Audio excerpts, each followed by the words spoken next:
Have you seen the new wood beads at Dollar Tree? I love them. Now, in this video, I'm going to use two of them, but I'm going to add in a white rather than using the black.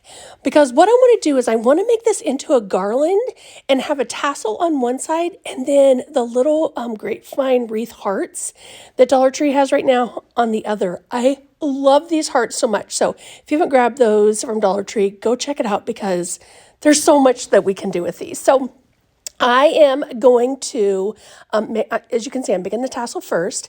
So I just used the twine from the Dollar Tree and also some of the lace. I thought adding those two together would be super cute.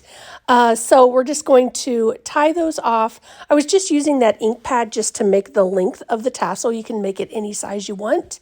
And I'm just going to tie off my top part and then I'll cut the bottom.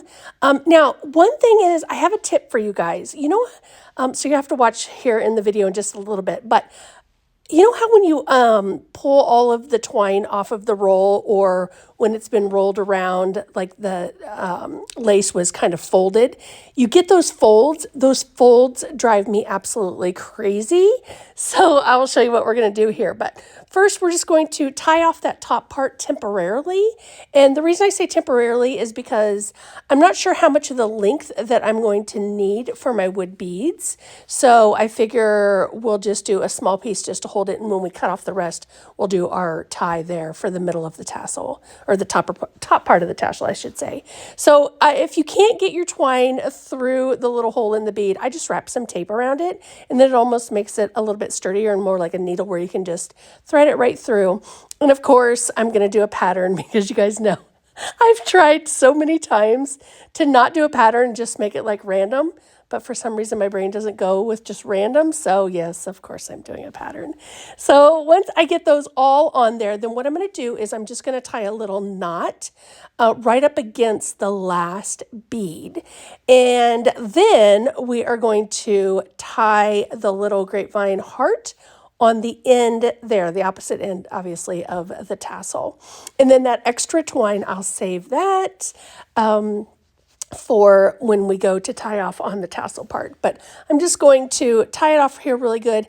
And I actually threaded it back through the beads, a couple of the beads, and then just added a little hot glue. And then I just trimmed off the extra part there. That way it would stay nice, easy peasy, and you wouldn't see all the hot glue just to kind of hold the twine together. So that's what I'm doing here.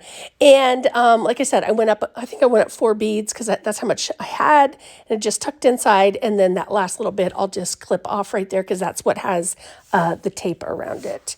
So then I'm like, all right, well, here we go. We're going to iron. This is my tip. So if it drives you crazy when everything is just still curly or it's just messed up, just grab out your iron. I just do it on dry heat, and that really helps flatten everything so that you don't get that curl in it, because like I said, that curl drives me crazy. And then once I do that, I can go ahead and trim the bottom. So here's how it turned out. I just love, love, love those grapevine wreaths.